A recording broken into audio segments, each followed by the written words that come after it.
अजामिल को बेटा बहुत प्यारा है, अतिशयन प्रेम करता है और उसी प्रेम में परमात्मा का नाम रख दिया महात्माओं ने कि नारायण है ये। वाजपेयी जी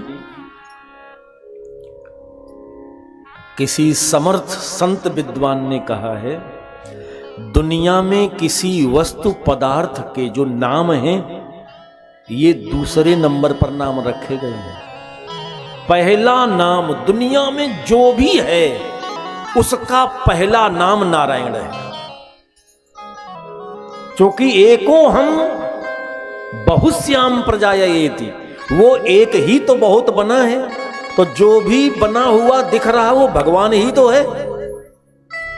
चाहे लकड़ी हो, चाहे लोहा हो, चाहे सोना हो, चाहे चांदी हो, चाहे कागज हो, कुछ भी हो, संसार की कोई भी वस्तु उसका पहला नाम नारायण है और दूसरा नाम हमने अपनी वासना से उसका रखा है, अपने प्रयोजन से उसका नाम रख लिया है कि इस काम में ये वस्तु आती तो इसका नाम ये होगा, तो हम लोग वो जानने लगे। तो बेटे में ही सही नारायण की नाम के प्रति आसक्ति तो हो, किसी माध्यम से हो, बेटी के माध्यम से हो, बेटे के माध्यम से हो, पद के माध्यम से हो, माध्यम कोई भी हो, लेकिन जीवन में नारायण का निवेश सब प्रवेश होना चाहिए। और महात्माओं ने इस युक्ति से जीवन बदल दिया अजामिल का। आज तक का अजामिल, पूर्व का अजामिल माया से मिला हुआ प्राणी था और जब गंगा के दरवाजे पहुंचा है, भागवत जी में नहीं दूसरे शास्त्र में ऐसा वर्णन है कि इस घटना के बाद जब यम के दूत आ गए यमराज के, ये सब सुन रहा था, यम के दूतों ने भगवान के पार्षदों से कहा कि इसने वैकुंठ नारायण का नाम नहीं लिया, इसने अपने लड़के नारायण को बुलाया। तो यमराज के दूत भी ठीक है बोल रहे थे, नाम कुछ भी हो लेकिन मोह तो बेटे में है। तो बेटे को नारायण कहा है, तुम्हारे स्वामी चार भुजाओं वाले, शंख चक्र गदा पद्म लेके चलने वाले उन नारायण का नाम इसने थोड़ी लिया है, तो तुम कहां से यहां आ गए? यमर के दूतों ने यह बताया, हम लोग इसलिए आए हैं कि ये ब्राह्मण है, काशी का पढ़ा हुआ है, अपने माता पिता की इकलौती संतान है, इसका विवाह हो चुका था, अभी बहू के हाथ की मेहंदी भी नहीं मिट पाई इसकी पत्नी की, चौथी वापस नहीं हुई, और ये समिधा लेने हवन करने के उद्देश्य से आम की लकड़ी लेने जंगल गया और एक सुंदर चरित्र बिगड़ा था जिस स्त्री का, उसकी सुंदरता में ऐसा बावला हुआ कि अपनी पत्नी को, पिता को, माता को, सबको छोड़ा और 87 साल की उम्र में इस दासी से 10 बेटे इसके हुए और छोटे बेटे का नाम इसने नारायण रख दिया है। तो नारायण बेटे का नाम रख लेने से इसे भगवान का नाम थोड़ी मिल जाएगा, ये जाएगा नरक। अजामिल सब सुन रहा था। मैंने आपसे निवेदन भी किया कि अंतिम समय में व्यक्ति को अपने कुत्सित कर्म जरूर याद आते हैं, क्योंकि सहज आत्मा कभी व्यक्ति को प्रस्ताव नहीं देगी कि तुम गलत काम करो, और फिर भी बरबस वासना वसात आदमी गलत कर बैठता है तो बुद्धि उस गलत कर्म को ऐसा मजबूती से बुद्धि पकड़ती है कि मरने के समय वो बुद्धि आपके वो पाप गिनाती है, तुमने ये किया है, अब हिसाब लो। पकड़ा किसने? बुद्धि ने तो पकड़ा। कथा बार बार सुनो, अब की बार सुनो, अगले साल भूल जाओगे, बुद्धि नहीं पकड़ रही, और पाप कर्म को बुद्धि पकड़ लेती है। आप अपने पुण्य भूल सकते हैं, सत्कर्म भूल सकते हैं, लेकिन कुत्सित कर्म, भले आलस्य में आपसे हो गए हों पाप, भले किसी कुसंग के कारण पाप हो गए हों, या लापरवाही धोखे से हो गए हों, पाप कर्म बुद्धि जल्दी से छोड़ती नहीं है। अजामिल को सब याद आ गया कि अरे राम, मैंने तो ये किया है। वो जान गया कि हमें नरक होगा, भगवान के पार्षद वैकुंठ से धोखे से आ गए हैं। लेकिन यम के दूतों को भगवान के पार्षदों ने क्या कहा, तुम जो कह रहे हो तुम्हारी दृष्टि से ये ठीक है कि इसने बेटे के मोह में नारायण को बुलाया है, इसका चित्त नारायण में नहीं था। लेकिन प्यारे यम के दूतों, दुनिया में बेटा हो या कुछ भी हो, वो सब भगवान का ही रूप है। जहां जहां हमारा प्रेम है वो सब भगवान से प्रेम है, माया की वजह से समझ नहीं पा रहे हैं। प्रेम तो सब भगवान से ही है। पत्नी के रूप में आप अपनी धर्म पत्नी को प्रेम करते हो तो वो भी भगवान से प्रेम है। पत्नी पति को देख रही है कि ये मेरे साथ इनका विवाह हुआ, भांवरे हुई हैं, इनसे मेरा प्रेम है, नहीं। बारीकी दृष्टि से देखो, शास्त्र गुरु की दृष्टि से देखो, वो भगवान से ही प्रेम है। नहीं तो उसके भीतर, पति के भीतर का भगवान निकले, फिर कोई पत्नी प्रेम करके दिखाए। भगवान से ही प्रेम है। तो प्रेम, अरे यम के दूतों, इस अजामिल ने प्रेम भगवान से ही किया है और नाम भी भगवान का लिया है। हाँ, इसकी बुद्धि की जड़ता है जो ये रहस्य को समझ नहीं पाया है। तो हमारा परमात्मा तो समझता है कि ये पागलपन है, इसका नाम तो हमारा लिया है, प्रेम हमसे किया है। बस फोटो भगवान का नहीं है, फोटो संसार का, वासना का है। तो नाम हमारा और हमारे स्वामी का नाम, हमारे स्वामी से प्रेम, इसलिए ये वैकुंठ जाएगा। जैसे ये तर्क दिया तो यम के दूतों का जवाब बंद। नहीं, तो फिर क्या हो? तो यम के दूतों ने कहा कि हमें तो लगता है कि जो हम कह रहे हैं वो सही है, और आप ऐसा कहते हो तो आपकी दृष्टि में ये सही होगा, तो ऐसा करते हैं। देखो, यम के दूतों ने फिर भी अच्छा काम किया। हम लोग क्या करते हैं, हम अपनी मनवाते हैं और दूसरे की काटते हैं कि जो तुम कह रहे हो वो गलत है, जो हम कह रहे हैं वो सही है। यम के दूतों ने ऐसा नहीं कहा। तुम्हारी दृष्टि से जो तुम कह रहे हो वो सही हो सकता है, और हमारी दृष्टि से जो हम कह रहे हैं वो, ये कहीं तक न्याय संगत बात थी कि भैया हमारी बुद्धि में जितना विवेक ज्ञान है, हमें ये ऐसा लगता है, और आपने जो सीखा है, संस्कार है, आपको ऐसा लगता है। तो ऐसा ना किया जाए, हम लोग अपने अपने मालिक को ये रिपोर्ट दे दें और फिर जो वो आदेश करे वही माना जाए। तो भगवान के पार्षद तो अतिरिक्त भरोसे में है कि सब जगह भगवान ही तो व्याप्त है।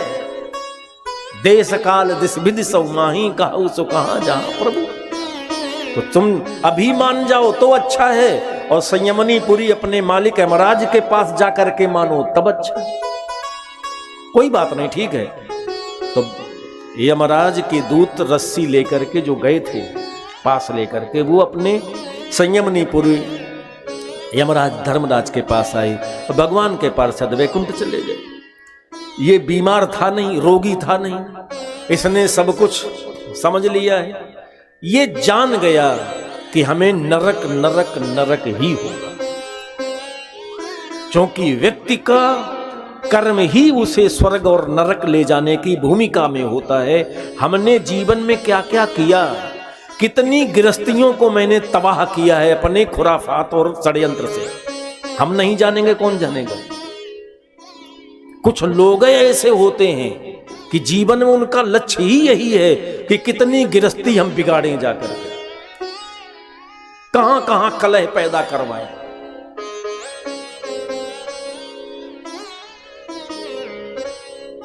शकुनी ने क्या किया, मैत्री किसी भी तरह से हो न पाए।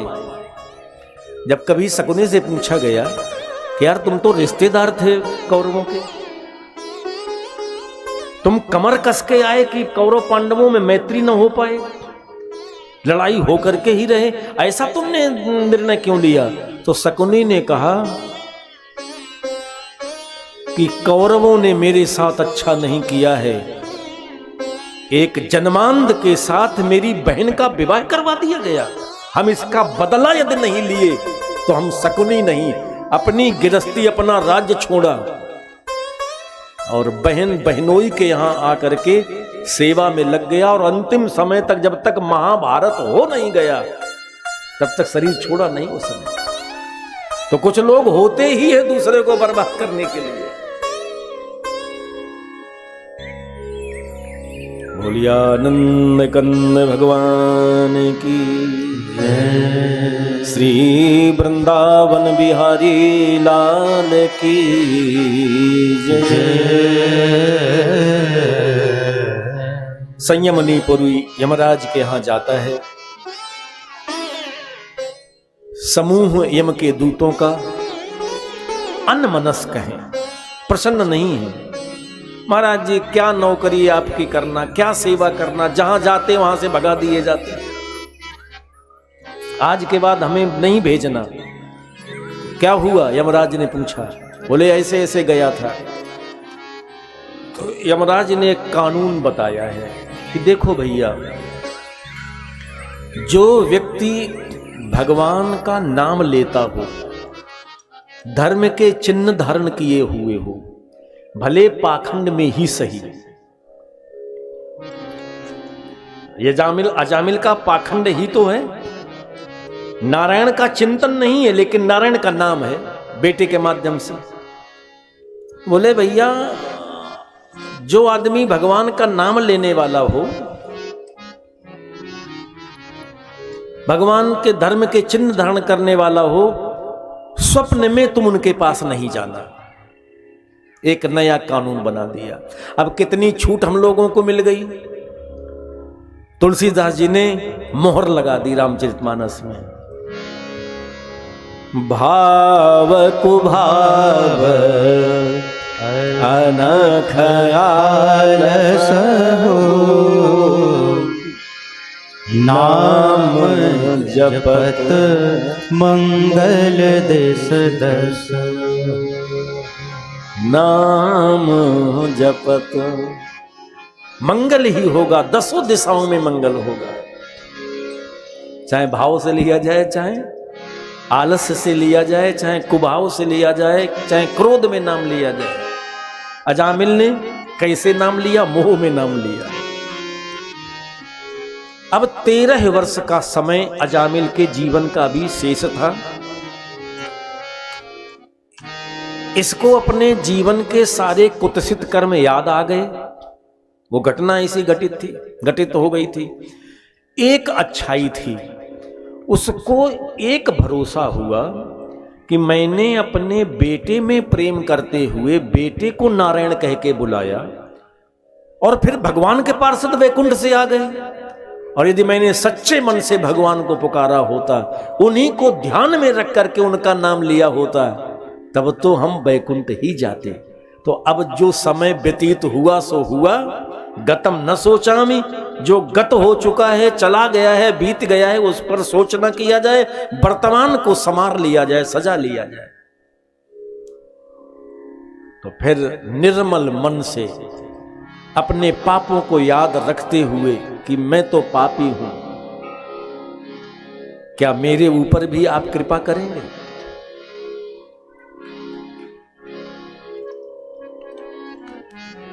रोता है जब अपने पाप याद करता, उनकी करुणा याद आती है कि मुझ पापी के यहां आपने अपने पार्षद भेज दिए। धन्य है प्रभु, आपकी करुणा को प्रणाम है। रो रो करके भगवान का नाम लेता और 13 वर्ष की ऐसी आराधना हुई।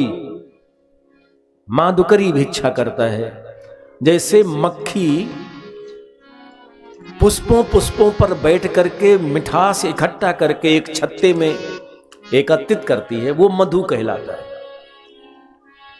ऐसे कई घरों से जो मिल जाए वो मांग लाएं। 3 हिस्से देवताओं को, ऋषियों को, जल को दे दिए जाएं, 1 हिस्सा उससे पाया जाए। ऐसी भिक्षा दिन में 1 बार करता है। भगवान का नाम लेता है, उनकी करुणा को याद करके सजल नेत्र होता है। तो इस साधना से परमात्मा प्राप्ति उसको हुई। व्यास जी ने लिख दिया, गंगा द्वारम उपेयाय मुक्त सर्वानुबंधनम। गंगा के दरवाजे गंगोत्री में